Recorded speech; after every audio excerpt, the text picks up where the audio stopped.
एक कहावत है कि ममानी में आधा होता है, लेकिन यहाँ आधा नहीं, किसी ने तो पूरा ही ढकोस लिया और ढिकार तक नहीं लिया। जी, ऐसा ही वाकया बेंगलोर शहर का है। मेरे पास एक फ़ोन आया, महबूब बैग, मिर्ज़ा महबूब बैग, जिनकी लड़की आसिया, जिनका निकाह 2011 में हुआ मुंबई शहर में, जिनके शौहर का नाम है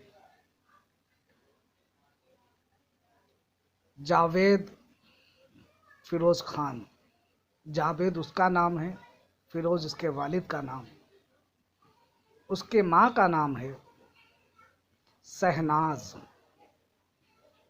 अब ये कहानी जिससे शुरू हुई, उस कहानी का नाम है समीम उर्फ तमन्ना। समीम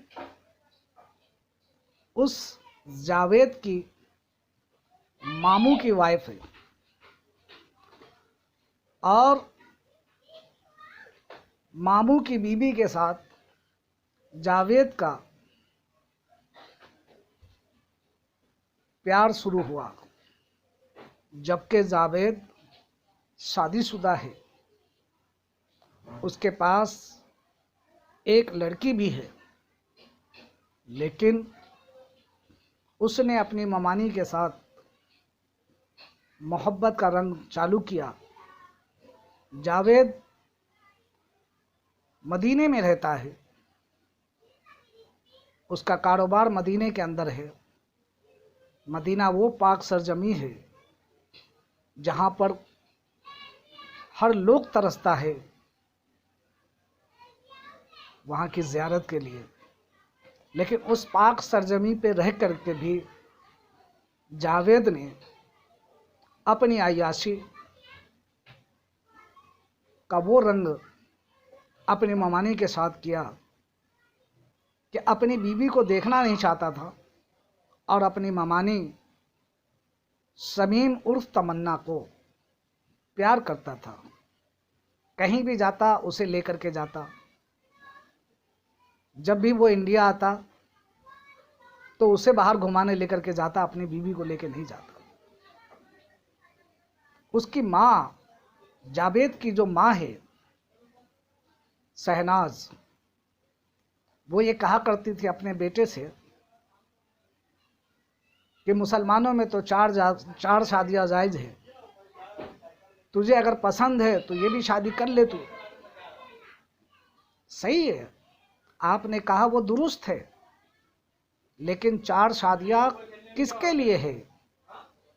4 शादियाँ उसके लिए है जो अपनी बीवी का हुकूक बराबर बराबर का कर सकता है। लेकिन आपने ऐसा न सोचा और आशिया को तकलीफ देना शुरू कर दिया। जावेद ने आशिया को तकलीफ देना शुरू कर दिया, मारना पीटना, उल्टे सीधे बकना, कुछ भी काम करती तो। लेकिन जावेद की जो माँ शहनाज है, उससे भी तो सोचनी चाहिए कि वो लड़की है आशिया जो तकलीफ तो सह सकती है, दुख सह सकती है, परेशानी झेल सकती है, लेकिन जरा सा भी वो उफ न कर सकती। यहाँ तक कि अपने ससुराल वाले को जावेद कहता था कि आओ अपनी बीवी को ले जा, अपनी बेटी को ले जाओ। लेकिन जावेद की जो बीवी आसिया ये कहती थी अपने बाप को फ़ोन करके कि अब्बू आप आओ, और आने के बाद उनके सामने हमको डांटो, उनके सामने हमको बोलो ताकि उनको ऐसा लगेगा कि उनके घर वाले इनको डांट रहे हैं। इस तरीके की बातें अपने शौहर के बारे में वो कहती थी कि आप आओ, अपने वालिद से कहती थी कि आप आओ और आने के बाद मुझे डांटो। लेकिन वो खामोश शहजादी को इतना टॉर्चर दिया गया, इतनी तकलीफ दी गई, नतीजा ये हुआ कि 2019 में आसिया ने अपने शौहर के घर से अपने माँ के घर आ गई। वो इसलिए कि उनके जो शौहर थे जावेद, वो समीम के साथ रहना शुरू कर दिए। और समीम का एक वीडियो जो मेरे पास आया है, वो ये कह रही है कि मैं अपने शौहर के साथ खुश नहीं थी, इसलिए अपने शौहर का घर छोड़ करके मैं आ गई हूँ और मुझे जीने दिया जाए। और 1 साल कबल पहले भी मैं अपने शौहर का घर छोड़ चुकी थी। उस वक्त भी शौहर से मेरी नहीं जमती थी, तो मैं 1 साल पहले भी शौहर का घर छोड़ चुकी थी और एक ड्राइवर के साथ मैं ज़िंदगी गुजार रही थी।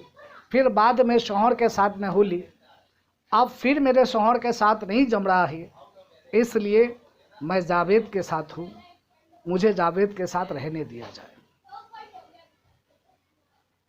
बताना यह मकसद है कि ए इस्लाम की खातून, मुसलमानों का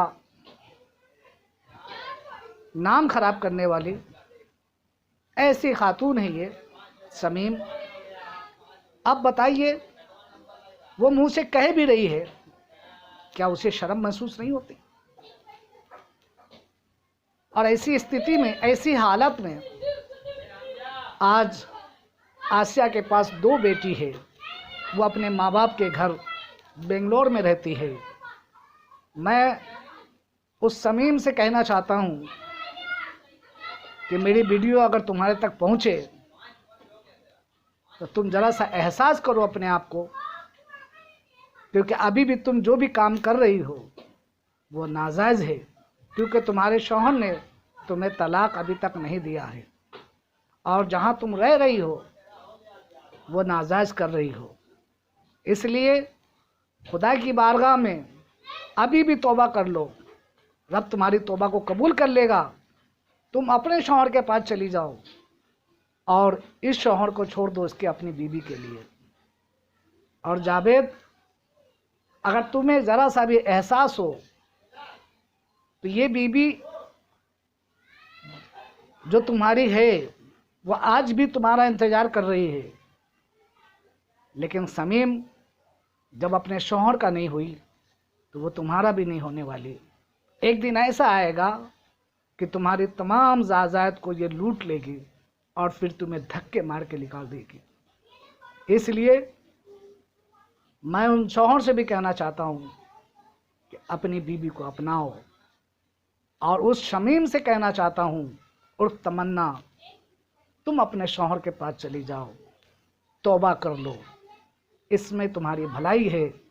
वरना आज तुम्हारे बच्चे हैं, वो भी ऐसी हरकत करेंगे जैसी तुमने हरकत की है। तौबा कर लो, रब माफ़ करने वाला है, रब माफ़ कर देगा। मैं तमाम अपने ख़वातीन से गुजारिश करूँगा, तमाम अपने भाइयों से गुजारिश करूँगा कि जो कहानी इन लोगों ने दोहराई है, खुदारा आप लोग ऐसी कहानी ना दोहराएं, वरना आप यहाँ के भी नहीं रहेंगे और वहाँ के भी नहीं।